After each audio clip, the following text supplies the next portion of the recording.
Good morning दोस्तों, study with Kamlesh में आपका स्वागत है। लास्ट क्लास में मैंने इंडस रिवर सिस्टम सिंधु नदी तंत्र के बारे में उसको फिनिश किया था मैंने। आज मैं एक्सप्लेन करने वाला हूँ जो अगला हमारा हिमालयन रिवर सिस्टम है वो है हमारा गंगा नदी तंत्र। तो गंगा भी क्या है, हमारा हिमालयन नदी तंत्र का पार्ट है। 3 नदी हम लोग पढ़ना है, सिंधु, गंगा और ब्रह्मपुत्र नदी तंत्र। तो दूसरा हमारा हो जाएगा गंगा नदी तंत्र। ठीक है, देखिए मेरी वीडियो थोड़ा लंबी होगी लेकिन एक भी टॉपिक छूटने वाला नहीं होगा। ठीक है ना, आप इसको थोड़ा सा नोट्स थोड़ा ध्यान से देखिएगा। देखिए चलिए शुरू करते हैं आज क्लास। गंगा नदी तंत्र अपनी द्रोणी और सांस्कृतिक महत्व, दोनों के लिए दृष्टिकोण से गंगा भारत की सबसे महत्वपूर्ण नदी है। ठीक है ना, द्रोणी के संदर्भ में भारत में सबसे महत्वपूर्ण क्यों? क्योंकि इसका जो एरिया है ना, भारत का सबसे बड़ा जो हमारा द्रोणी होगा, मतलब उसका ड्रेनेज बेसिन, मतलब उसका क्षेत्र जहां से जल वो ग्रहण करती है, वो सबसे बड़ा क्षेत्र किसका होगा?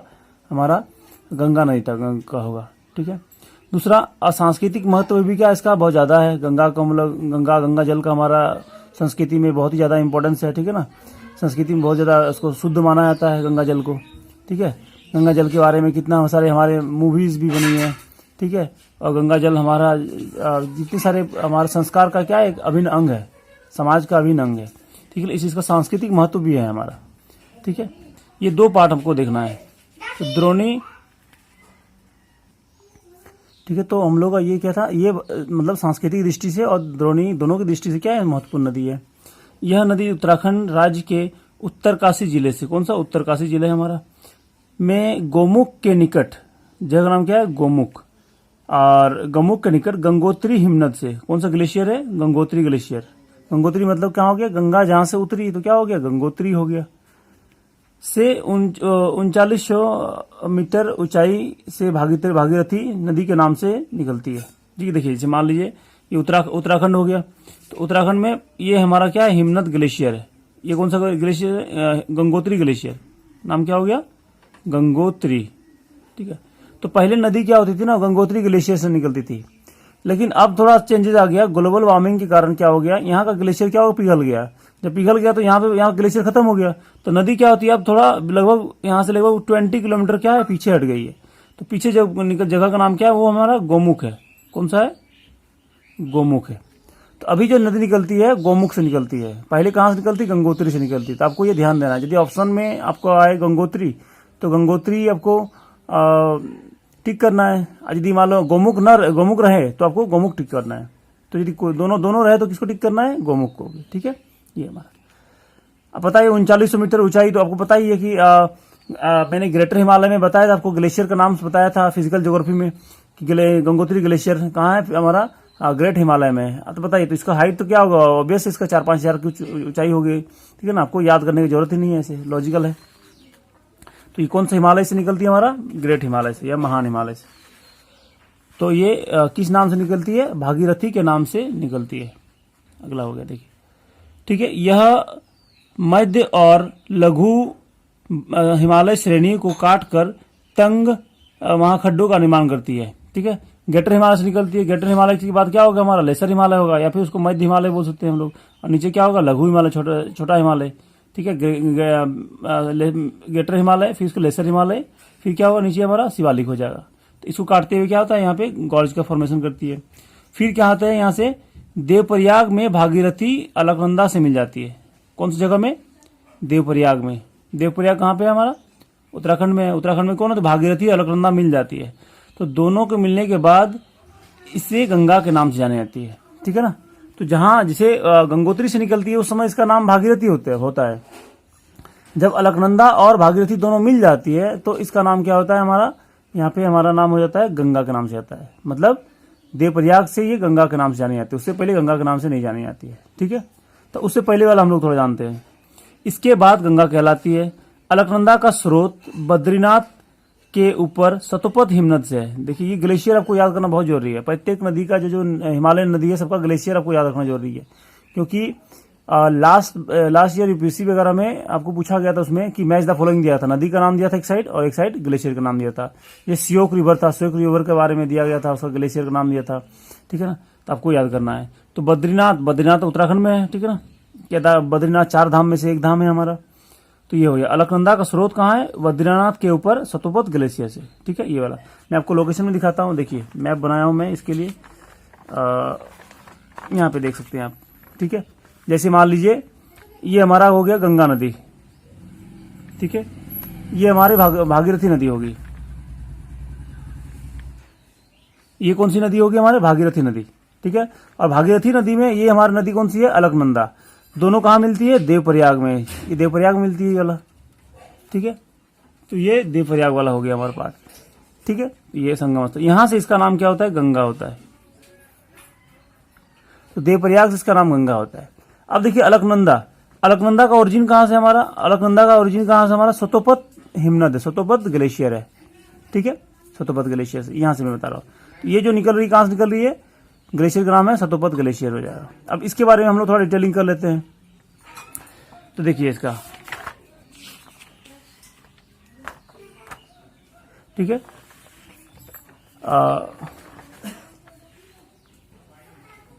ये अलकनंदा धौली और विष्णु गंगा धाराओं से मिलकर बनती है, ठीक है ना। अब अलकनंदा कौन सी नदियों से मिलकर बनती है? दो नदी है, एक धौली गंगा, दूसरा का है विष्णु गंगा। अब इसको भी देख लीजिए थोड़ा सा मैप में, देखिए हमारा यहाँ पे ये दो पार्ट है। देखिए एक जो पार्ट हो गया हमारा कौन सा? विष्णु गंगा, एक इसका भाग हो गया, दूसरा भाग क्या हो गया हमारा? धौली गंगा हो गया। तो बहुत सारे गंगा हो गया, ये विष्णु गंगा हो गया, धौली गंगा। और ये दोनों जहां पे मिलती है, इन दोनों का कॉन्फ्लुएंस क्या है? दोनों का मिलन स्थल कहां पे है? उसका नाम क्या है? विष्णु प्रयाग। विष्णु प्रयाग, ये जो मेन रिवर है उसका नाम क्या है? धौली गंगा। जब विष्णु गंगा इसमें मिलती है तो इस जगह का नाम क्या होता है? विष्णु प्रयाग। तो मैं अभी 5 प्रयाग का नाम बताऊंगा आपको, ठीक है ना। एक प्रयाग तो मैंने बताया देव प्रयाग हो गया, दूसरा प्रयाग कौन सा हो गया? विष्णु प्रयाग। वो विष्णु प्रयाग कौन सी नदी से मिलकर बनता है? धौली गंगा और विष्णु गंगा। देखिए ये भी क्वेश्चन पूछा गया है यूपीएससी में, आपको एक एक चीज का क्वेश्चन पूछा गया, आपको एक एक चीज याद रखना है, ठीक है ना, क्योंकि सारे पूछे जा चुके हैं, ठीक है ना, आप इसको इग्नोर नहीं कर सकते हैं। अगला देखिए, ये धौली गंगा विष्णु गंगा से क्या मिलती है? अलकनंदा बनती है। जो जोशीमठ या विष्णु प्रयाग में मिलती है, ठीक है, ये आपको याद रखना है। कहाँ मिलती है दोनों? विष्णु प्रयाग में या फिर जोशीमठ में। अलकनंदा की अन्य सहायक नदी पिंडार नदी है। और कौन सी नदी है? पिंडार नदी, जो इससे कर्ण प्रयाग में मिलती है। देखिए मैं इसको फिर से मैप में दिखा देता हूं। देखिए यहाँ पे हमारा है, ये नदी है हमारा कौन, कहाँ, सॉरी ये कहाँ गया? यहाँ पे देखिए ये जो नदी है हमारी, ये इस नदी का नाम क्या है? पिंडार नदी है। क्या नाम है इसका? पिंडार नदी। क्यों ऐसा नाम पड़ा? क्योंकि इसका ये जो ग्लेशियर से निकलती है वो पिंडारी ग्लेशियर, पिंडारी हिमनद से, ये हमारा क्या हो गया? पिंडारी हिमनद हो गया। तो यहां से इस ग्लेशियर से निकलती है, इसलिए इस नदी का नाम क्या हो गया? पिंडार नदी हो गया। और ये नदी कहाँ मिलती है हमारा? इस नदी, ये नदी मिलती है कहाँ पे? कर्ण प्रयाग में। देखिए एक और प्रयाग हो गया ना। तो आपको पिंडार नदी और अलकनंदा जहां मिलती है उस संगम स्थल को बोला जाता है कर्ण प्रयाग के नाम से आता है। फिर उसी में आप देखेंगे कि एक और नदी आती है इसमें, इस नदी का नाम क्या है? देखिए आप यहाँ पे पता चलेगा, यहाँ पे नाम है उसकी, ये जो छोटी सी नदी दिख रही है आपको, इसका नाम है काली गंगा। देखिए यहाँ पे, ठीक है।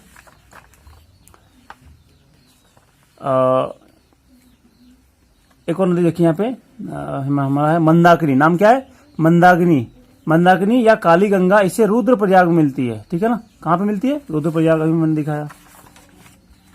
ये देखिए इस जगह का नाम क्या है? इस जगह का नाम क्या है? रुद्रप्रयाग। और इस नदी का नाम क्या हो गया? काली गंगा या मंदाकिनी। और पिंडारी नदी के संगम को क्या बोलाता है? रुद्रप्रयाग हो गया। देखिए इस प्रकार से क्या हो गया हमारा? 4 प्रयाग हो गया। कौन सा प्रयाग हो गया? पहले बताया मैंने विष्णु प्रयाग, ठीक है, पहले बताया विष्णु प्रयाग बताया, फिर बताया मैंने पहले तो देव प्रयाग बताया था, फिर उसके बाद विष्णु प्रयाग, फिर उसके बाद हमारा हो गया कर्ण प्रयाग, फिर क्या हो गया हमारा? रुद्र प्रयाग हो गया। 4 प्रयाग हो गया। और एक जो पांचवा हो जाएगा हमारा, वो प्रयाग तो पता ही है, इलाहाबाद। तो ये हमारे 5 प्रयाग है। मैं आपको इसके बारे में डिटेल बताऊंगा। इन 5 प्रयाग का 4 प्रयाग हो गया और एक नीचे जाती है, 5 प्रयाग हो गया। तो आपको एक एक नदी का याद करना है। कैसे आपको करना है, मैं आपको थोड़ा सा एक हिंट देता हूं आपको करना है इस तरह से, आपको नोट्स बनाते समय। जैसे लिखना है आपको, यहाँ पे नंबरिंग कर देना है आपको। लिखना है ऐसे कि देव प्रयाग, तो देव प्रयाग प्रयाग, ठीक है ना। देव प्रयाग में कौन कौन सी नदी मिलती है? भागीरथी, भागीरथी, वो अलकनंदा, ऐसे लिख लेना है, ऐसे याद करना, नहीं तो कंफ्यूज हो जाएंगे। ठीक है। दूसरा क्या करना है ऐसे, फिर उसका लिखना है आपको विष्णु गंगा या विष्णु प्रयाग। विष्णु प्रयाग में कौन कौन सा हो जाएगा हमारा, धौली गंगा, धौली गंगा, और हमारा क्या हो जाएगा, हमारा हो जाएगा यहाँ बताए विष्णु गंगा, ये हो जाएगा तीसरा। इसी तरह से आपको करना है। ठीक है। तीसरी कौन सा हो जाएगा आपको, आप देखेंगे तो इसके बाद है हमारा कर्ण प्रयाग है, तो कर्ण प्रयाग के बारे में आपको करना है। फिर चौथा क्या हो जाएगा हमारा, रुद्र प्रयाग करना है। तो इतने सारे प्रयाग है, तो सारे प्रयाग करना है। तो कर्ण प्रयाग में हमारा कौन कौन सा हो जाएगा, पिंडार हो जाएगा, पिंडार वो हमारा हो जाएगा अलकनंदा। ठीक है। कर्ण प्रयाग में आपको कहाँ से करना है, सॉरी उल्टा लिख दिया मैंने, ये हो जाएगा कर्ण हो जाएगा और ये रुद्र हो जाएगा। तो कर्ण प्रयाग में हो गया। और रुद्र प्रयाग में कौन सा हो जाएगा हमारा, रुद्र प्रयाग में हमारा होगा मंदाग्नि, मंदाग्नि और पिंडार। ठीक है, ये हमारा हो गया। ये चार हमारा हो गया प्रयाग। एक और प्रयाग हमको क्या मिलेगा, आपको पांचवा जो प्रयाग होगा हमारा है, उसका नाम ही है प्रयाग। वो प्रयाग कहाँ कहाँ होगा, ये गंगा वो यमुना हो जाएगा। गंगा यमुना कहाँ मिलती है, प्रयाग में मिलती है या इलाहाबाद में। ये पांच प्रयाग, और पांच प्रयाग का हमारे संस्कृति में इन पांचों प्रयाग के बारे में चर्चा किया गया है। इसीलिए क्या है ना, गंगा का सांस्कृतिक महत्व है, आपको समझ में आएगा। ठीक है। इसीलिए बोला जाता है कि इन चारों या पांचों का पानी कहाँ मिलता है, हमारा यमुना इलाहाबाद में मिलती है। इसलिए बोला जाता है कि जो कुंभ मेला हमारा कहाँ पे मनाया जाता है, सबसे अच्छा कहाँ पे होता है, इलाहाबाद का होता है। क्यों अच्छा होता है, इसीलिए क्या होता है, जो प्रयाग वाला हमारा जो इलाहाबाद वाला प्रयाग होता है, उसको वहां का कुंभ मेला बहुत ही शुभ माना जाता है, बहुत ही अच्छा माना जाता है। क्यों, क्योंकि पांचों नदियों का, जो इतनी सारी नदियों का संगम, सारा पानी कहाँ पे आता है, इलाहाबाद में आता है। अब देखिए, इसका पीछे तो हमारा ये धार्मिक कारण है, लेकिन जो साइंटिफिक कारण ये है कि हिमालय में बहुत सारी जड़ी बूटी खनिज तत्व पाए जाते हैं। ठीक है ना। सारे नदियों के माध्यम से बहते हुए कहाँ जाती है, पंच प्रयाग से आती है। उससे कई तरह का आपकी बीमारियां दूर हो जाती है, आपका शरीर ठीक होता है। इसलिए इसको बोला जाता है यहाँ पे एक बार स्नान करना चाहिए कुंभ के समय। तो ये आपका साइंटिफिक कारण है। बाकी तो ऐसे धार्मिक कारण बहुत सारे हैं, ठीक है ना, वो उसमें हम लोग को नहीं जाना है। ठीक है। अब देखिए, इसीलिए आप देखेंगे कि इसका नाम इतनी सारी, जैसे मंदाग्नि हो गई, अलकनंदा हो गया, भागीरथी, ये सारी गंगा की पर्यायवाची शब्द है। आप उसको आपको अपने बचपन में पढ़ा होगा। ठीक है ना। कारण क्यों, क्योंकि सबकी सहायक नदी है, इन सभी से मिलकर गंगा बनती है। इसलिए भागीरथी, अलकनंदा, मंदाकिनी, ये सभी क्या है, इसके पर्यायवाची शब्द है। ठीक है। तो मेरे ख्याल से क्लियर हो गया होगा। फिर कोई डाउट है तो आप कमेंट सेक्शन में कमेंट कर देना। बहुत ही मतलब थोड़ा पेचीदा है ये। अब देखिए आगे हमारा मंदाकिनी हो गया। अब गंगा नदी हरिद्वार में प्रवेश करती है। ठीक है ना। अब इसके बाद कहाँ जाती है, हरिद्वार, उत्तराखंड में है। हरिद्वार में यहाँ से पहले ये दक्षिण की ओर, फिर दक्षिण पूर्व की ओर, फिर क्या होती है, पूरब की ओर बहती है।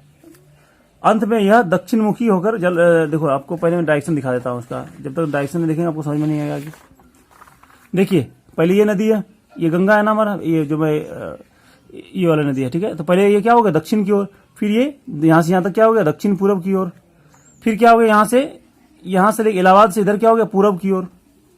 हरिद्वार में क्या हो गया, हरिद्वार तक दक्षिण की ओर, हरिद्वार से लेके इलाहाबाद तक ये दक्षिण पूरब, और यहां से लेके ये झारखंड तक ये क्या हो गया, पूरब की ओर, और झारखंड से लेके हुगली तक ये क्या हो गया, एकदम फिर दक्षिण की ओर हो गई। तो ये सारा डायरेक्शन है, आपको डायरेक्शन तक याद रखना पड़ेगा, किस डायरेक्शन में बहती है, सारा पूछे जाते हैं। तो क्या हो, पहले दक्षिण हो गया, फिर दक्षिण पूरब, फिर पूरब, और यह तक हो गया। तो देखिए, मतलब हरिद्वार तक दक्षिण की ओर, फिर इलाहाबाद तक क्या हो गया, दक्षिण पूरब की ओर, और झारखंड तक झारखंड में साहिबगंज जिला तक पूरब की ओर, और जो फिर फाइनली हुगली तक क्या होगा, दक्षिण की ओर करती है। और अंत में यह दक्षिण मुखी होकर दो जल वितरिकाओं भागीरथी और पद्मा में विभाजित हो जाती है। जैसे दिखा रहा हूं आपको, देखिए देखिए झारखंड पश्चिम बंगाल में क्या होता है, यहां से दो टुकड़ा में बढ़ जाती है, एक टुकड़ा इधर चली जाती है, एक टुकड़ा इधर आ जाती है।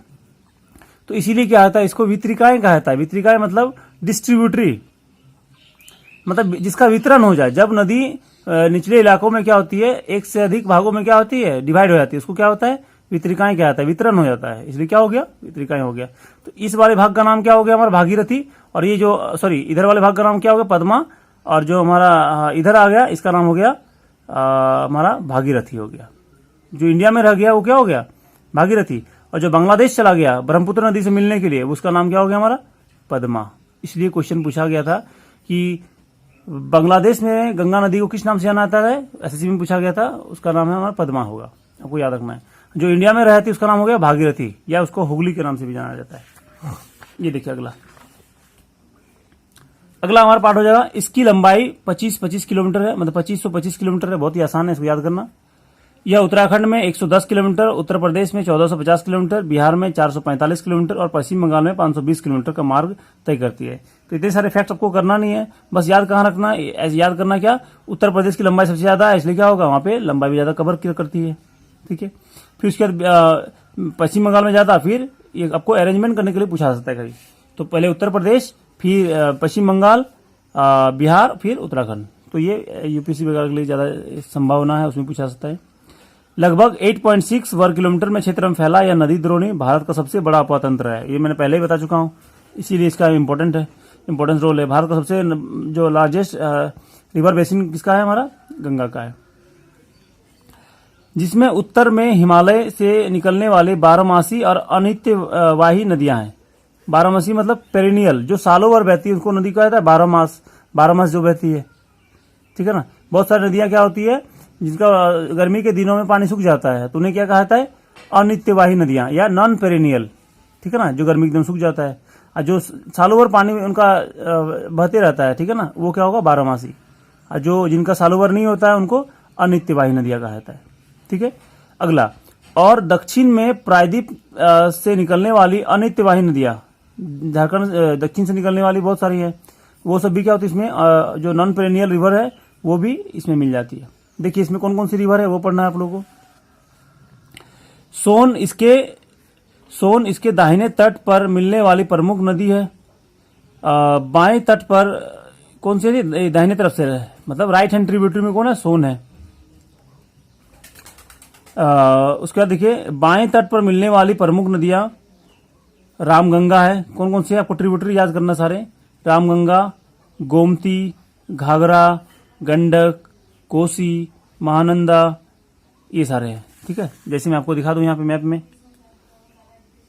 तो देखिए ये हो गया हमारा, कौन सी हो गया, ये नदी का नाम हो गया हमारा रामगंगा हो गया। यहाँ से क्या नाम हो गया इसका नाम, रामगंगा। छोटी जो दिख रहा है आपको ये गोमती नदी हो गया।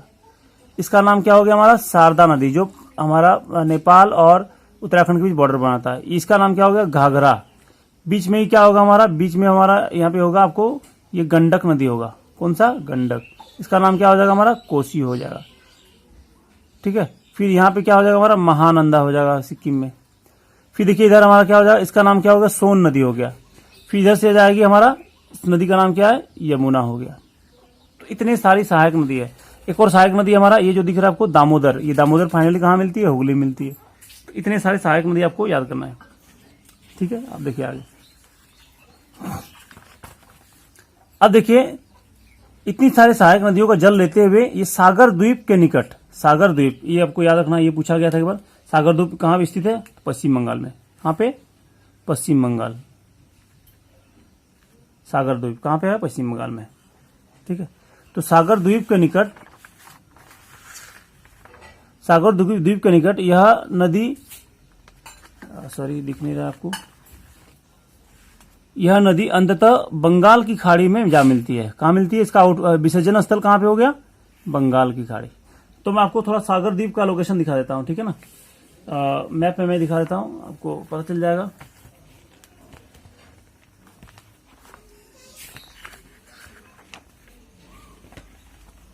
देखिए आपको मैप में दिख रहा होगा, ये जो मैंने ये अंडरलाइन किया हूँ, ठीक है ना, ये वाला आइलैंड क्या है हमारा, ये सागर द्वीप है, यहाँ पे आके मिल जाती है। ये देखिए, ये हुगली नदी का मुहाना है ये वाला, ठीक है ना, ये वाला, ये नदी है, यहाँ से लेके यहाँ पे, ठीक है, तो ये वाला पार्ट है। तो आप देखेंगे कि ये जो नदी है ना, ये यहाँ से 90 डिग्री में आती है। आपको ये भी कभी क्वेश्चन पूछा सकता है, क्योंकि ब्रह्मपुत्र नदी के बारे में पूछा गया है कि ब्रह्मपुत्र नदी किस प्लेस से वो 90 डिग्री मूव कर ये 90 डिग्री मुड़ती है। यहाँ पे देखिए, इस वाले जगह से, धुबरी वाले जगह से क्या होता है, यहाँ से 90 डिग्री यहाँ मुड़ जाती है। आपको बहुत ही ये यूपीसी में बहुत ही मतलब डीप जाते हैं, ठीक है ना, जितने क्वेश्चन है, लेकिन एसएससी में अभी तक पूछा नहीं गया ऐसा, ठीक है। आप ये ध्यान जान सकते हैं। ये क्या हो गया, सागर आइलैंड हो गया। यहाँ पे सागर आइलैंड के बारे में बना आपको पूछा गया था, ठीक है। तो ये हमारा हो गया, इसका पूरा जनरल डिस्कशन हो गया। अब क्या करना है हम लोगों को, एक एक करके इसके जो ट्रिब्यूटरीज है उसको जानना है। तो पहला हो गया यमुना नदी। अब यमुना के बारे में देखते हैं। तो यमुना गंगा की सबसे लंबी सहायक नदी है, सबसे पश्चिमी भी है और सबसे लंबी सहायक नदी है। इसका स्रोत यमुनोत्री हिमनद है। कौन सा ग्लेशियर से निकलती है, यमुनोत्री। यमुना जहां से उतरी क्या हो गया, यमुनोत्री हो गया, जो हिमालय के बंदरपूछ श्रेणी से ज्यादा, ये भी याद रखना है आपको। ये इस बार लास्ट बार 2018 में शायद यूपीएससी पीटी में पूछा गया था, मैच द फॉलोइंग में पूछा गया। यमुना रिवर और उसका ग्लेशियर का नाम दिया था बंदरपूछ ग्लेशियर। यमुनोत्री देता नहीं, क्योंकि सबको पता है यमुनोत्री, इसलिए नहीं देता, क्या बंदरपूछ ग्लेशियर लिख दिया था ऑप्शन में। तो आपको ये ध्यान देना है। तो बंदरपूछ ग्लेशियर, ठीक है, या फिर श्रेणी बोल सकते हैं, कि पश्चिमी ढाल से 6316 मीटर की ऊंचाई पर स्थित है। आपको पता है कि यमुनोत्री ग्लेशियर भी कहाँ पे है, ग्रेटर हिमालय में। उसका एवरेज हाइट कितना है, 6000 मीटर। तो आपको याद करने की जरूरत ही नहीं है फैक्ट्स। प्रयाग या इलाहाबाद में इसे गंगा से संगम होता है। कहाँ मिलती है, उसका विसर्जन स्थल ये हमारा प्रयाग में हो जाएगा, ठीक है। प्रायद्वीप, अच्छा आपको देखिए यहाँ पे प्रायद्वीप पठार के निकलने वाली चंबल, इसकी सहायक नदी कौन कौन से है, चंबल, सींध, बेतवा, केन, इसके दाहिने तट पर मिलती है। जबकि हिंडन, रीन, सेंगर, वरुणा नदियां इसके बाएं तट पर मिलती है। इसकी सहायक नदी है। मैं आपको लोकेशन में दिखा देता हूँ थोड़ा बहुत। देखिए, ये हमारा हो गया कौन है, यमुना नदी हो गई, यहाँ से लेके यहाँ तक। यहाँ पे हो गया इलाहाबाद, या इसका हो गया ओरिजिन स्थल। ये हो गया यमुनोत्री ग्लेशियर या बंदरपूछ ग्लेशियर, या इसका हो गया इलाहाबाद हो गया। ये देखिए हमारा कौन सा हो गया, चंबल नदी हो गई, इसका सबसे बड़ी सहायक नदी होगी। उसके बाद हो गया बेतवा नदी हो गया। ये भी क्या हो, केन हो गया। ये हमारी राइट हैंड ट्रिब्यूटरी है, दाहिने हाथ के क्या है, सहायक नदी है। इसी तरह इधर से आती है, यहाँ से आती है एक नदी है हिंडन नदी, ठीक है ना। तो उतने सारे आपको याद नहीं करना है उतना, ठीक है ना। तो ये जो मैंने बताया अभी 3-4, ये आपको याद रखना है। तो हिंडन, ठीक है ना, हिंडन, रीन, सिंगर, ये सब उतना याद नहीं करना है। तो हिंडन को आप कर सकते हैं 4 नदी। देखिए, हिंडन आपको याद करना है, चंबल, सींध, बेतवा और केन, ये 4-5 नदी करना है। इसका अधिकांश जल सिंचाई उद्देश्य, ठीक है। तो ये हमारा इसका उद्देश्य क्या होता है, सिंचाई के लिए हम लोग इसका इस्तेमाल करते हैं, इसके पानी का। यह उत्तराखंड, हिमाचल, हरियाणा, उत्तर प्रदेश आदि शहरों से बहती है, ठीक है ना। आपको ये भी याद रखना है, जैसे हरियाणा के कौन सा शहर है, यमुनानगर है, फिर फरीदाबाद है। तो ये इन शहरों से भी गुजरती है। तो आपको स्टेट के साथ साथ सिटीज भी आपको याद करना है। देखिए, रिवर सिस्टम में मैं एक साथ बहुत सारी चीज करा रहा हूँ, ठीक है ना। देखिए, बहुत सारे टीचर क्या है ऐसा करते हैं कि सिटीज का नाम अलग अलग से लिखा देते हैं, बांध का नाम अलग से लिखाते हैं, ठीक है ना, या रिवर का नाम अलग से लिखाते हैं। तो ऐसा मैं नहीं, मुझे ऐसा अच्छा नहीं लगता, क्योंकि ये अच्छी बात नहीं। क्योंकि जब आप पढ़ रहे हैं तो रिवर सिस्टम में बहुत सारी चीजें इंक्लूड होता है, आपको एक साथ आपको पढ़ना पड़ेगा, ठीक है ना। ऐसा नहीं, आप चाहे तो आप उसके लिए आपको सुविधा के लिए अपना बना सकते हैं, ठीक है ना। इस सिटीज है ये, और आपको मैच द फॉलोइंग करना है। आप नोट्स बना सकते हैं ऐसे, एक साइड सिटीज लिखे, ठीक है ना, एक साइड उसके शहर लिखना है, ये नदियां लिखना है, हो जाएगा, ठीक है। और भी कौन कौन सा बचा, मथुरा, आगरा, इटावा, प्रयागराज और दिल्ली से होकर गुजरती है। इतनी सारे सिटीज हैं, आपको याद करना है। हथनीकुंड बैराज हरियाणा, हथनीकुंड बैराज कहाँ पे, हरियाणा में है। वजीराबाद बैराज दिल्ली, ओखला बैराज दिल्ली, ये यमुना नदी पे है, स्थित है, ठीक है। तो ये सारे इतने सारे बैराज है हमारे। तो बैराज मतलब छोटे छोटे डैम होते हैं। तो छोटे छोटे डैम क्यों बनाए थे, बड़े डैम क्यों नहीं बनाए थे, क्योंकि ये मैदानी इलाका है, ठीक है ना। और जहां मैदानी इलाका होगा वहां पे क्या होता है, बांध की हाइट ज्यादा करेंगे तो क्या होगा, उसके बहुत सारा जमीन क्या हो जाएगा, हमारा डूब जाएगा। और डैम्स क्या होता है, हमारे अधिकतर पहाड़ी इलाके में होते हैं, ठीक है ना, या फिर पठारी क्षेत्र में। मैदानी इलाके में बड़े डैम नहीं बनाए जाते हैं, क्योंकि उसमें बहुत सारा नुकसान होगा, जमीन डूब जाएगा, उसमें जो वेजिटेशन होगा, वो वनस्पति होगा, वो डूब जाएगा, वहाँ के लोगों को माइग्रेट होना पड़ेगा, इससे बहुत सारी दिक्कतें आएंगी, ठीक है ना, इसलिए नहीं बनाए जाते हैं। तो आप देखेंगे कि उत्तर प्रदेश, हरियाणा, बिहार या फिर पंजाब, इन सभी जगहों में क्या होता है, बहुत ही कम आपको बांध मिलेंगे, बड़े बड़े बांध, ठीक है ना, छोटे छोटे डैम मिलेंगे। टोन्स नदी यमुना की सबसे बड़ी सहायक नदी है, ठीक है ना, बड़ी लार्जेस्ट मात्रा के आधार पे, ठीक है ना, पानी के आधार पे, मतलब लंबाई के आधार पे नहीं, ये क्या है, पानी के आधार पे क्या है, मतलब अमाउंट ऑफ वाटर के आधार पे क्या है, जल की मात्रा के आधार पे सबसे बड़ी सहायक नदी है। बड़ी और लंबी में अंतर होता है, आपको ये ध्यान देना है। जो हिमाचल से होते हुए उत्तराखंड और यमुना में मिलती है। आधिकारिक रूप से इसे यमुना को खुला नाला कहा जाता है। क्यों? क्योंकि जो बड़े बड़े शहर ऐसी किनारे अवस्थित है, जैसे मैंने बताया आगरा, मथुरा, और ये सारे अपने इंडस्ट्रियल वेस्ट क्या होते हैं, इसी नदी में डाल देते हैं। तो इससे क्या होता है, एक नाला के रूप में बन गया है, इसलिए इसे ऑफिशियली क्या कहा जाता है, खुला नाला कहा जाता है, ओपन ड्रेनेज या सीवेज ड्रेनेज कहा जाता है। अब देखिए इसकी कुछ हमारी सहायक नदी है, जैसे हिंडन नदी सहारनपुर जिले से उद्गमित होकर उत्तर प्रदेश के नोएडा, गाजियाबाद, ग्रेटर नोएडा शहरों से गुजरती है। तो हिंडन नदी आपको नहीं पढ़ना है, आपको याद करना क्या, इस शहर पूछा जाएगा कि गाजियाबाद और नोएडा और ग्रेटर नोएडा ये कौन से नदी के किनारे अवस्थित है, तो क्या होगा हमारा आंसर, हिंडन हो जाएगा। अगला हो जाएगा केन नदी मध्य प्रदेश के बुंदेलखंड क्षेत्र और उत्तर प्रदेश से होकर गुजरती है। कहां से? उत्तर प्रदेश और मध्य प्रदेश के ये दोनों क्षेत्र से गुजरती है। तो आपको याद रखना क्या, ये बुंदेलखंड क्षेत्र से बहने वाली नदी का नाम कौन सा है हमारा, तो कौन सा हो जाएगा, केन नदी। केन नाम से पता चला ना, केन मतलब क्या होता है, बेत होता है, बेत समझते हैं ना, नाम आपको पता होगा बेतवा। तो बेतवा क्या है, बेत मतलब क्या होता है, एक छड़ी टाइप का होता है, आप देखे होंगे। तो उसी केन, उसी का तो हिंदी हो गया, इंग्लिश हो गया, ठीक है ना। तो केन और बेतवा दोनों नाम से है। तो इस क्षेत्र में क्या होता है, बेत बहुत ज्यादा पाए जाते हैं, इसलिए इसका नाम क्या होगा, केन हो गया। तो केन का हिंदी क्या होता है, बेत होता है। चंबल, अगला देखिए हमारा, इसकी सहायक नदी कौन सा, चंबल या चरमानवती, इसका प्राचीन नाम है इस चंबल नदी का। यमुना नदी की सबसे लंबी सहायक नदी है। क्या है, सबसे लंबी सहायक नदी कौन है, यमुना की, चंबल। जो कहां से निकलती, जो विंध्यान श्रेणी के निकट मऊ, जगह का नाम क्या है, मऊ, एमपी में, मऊ से उद्गमित होकर मध्य प्रदेश, राजस्थान से बहती है, ठीक है ना, दो क्षेत्र से, दो स्टेट हो गया। गांधी सागर बांध कहां पे है, मध्य प्रदेश में। राणा प्रताप सागर कहाँ है, नाम से पता चल रहा है, राजस्थान में होगा। जवाहर सागर कहाँ पे होगा, राजस्थान में। और कोटा बैराज कहाँ होगा, राजस्थान में, ठीक है ना। ये 4 डैम हैं जो चंबल वैली प्रोजेक्ट के अंतर्गत क्या है, इस चंबल नदी पे बनाया गया था। चंबल वैली प्रोजेक्ट के अंतर्गत कौन कौन सा डैम बनाया गया था, गांधी सागर, राणा प्रताप सागर, जवाहर सागर और कोटा बैराज, आपको चारों याद करना है। सिंध नदी चंबल के बाद कुछ दूरी पर यमुना से मिलती है। ये भी यमुना की सहायक नदी है, ज्यादा डिटेल नहीं करना, छोटी है। चंबल नदी की सहायक नदी कौन सी है, क्षिप्रा है, सिंध है, काली सिंध है, पार्वती, परवान नदी, कूनो, बनास इत्यादि है, ठीक है। और कोई इतनी ट्रिब्यूटरीज आपको नहीं जानी, 2-4 जानी। क्षिप्रा आपको याद रखना है, बनास याद रखना है, सिंध याद रखना है, ठीक है ना, बाकी सारी नहीं। चंबल नदी राजस्थान मध्य प्रदेश के बीच सीमा बनाती है, जो 262 किलोमीटर की है। 262 किलोमीटर का क्या है, बॉर्डर बनाता है। यही आपको याद रखना है कि मध्य प्रदेश और राजस्थान के बीच बॉर्डर कौन बनाता है या बनाती है, हमारा चंबल नदी। यह एक 12मासी नदी है, इसको भी आपको याद रखना है, क्योंकि देखो आपको याद होगा कि राजस्थान, चंबल तो राजस्थान से बहती है, राजस्थान तो सूखा इलाका है, लेकिन ये गलत भावना है, ठीक है ना। ये अरावली के पूर्व में है, तो इसलिए क्या होता है, उसके अरावली का पानी इसमें आता है, ठीक है ना। अरावली के पश्चिम वाला भाग क्या है ना, सूखा इलाका है राजस्थान में। राजस्थान का मतलब सूखा ही माइंड में आता है हमेशा, या रेगिस्तान ही आता है, ऐसा नहीं सोचना है। ये 12मासी, इसमें सालों भर पानी बहती है।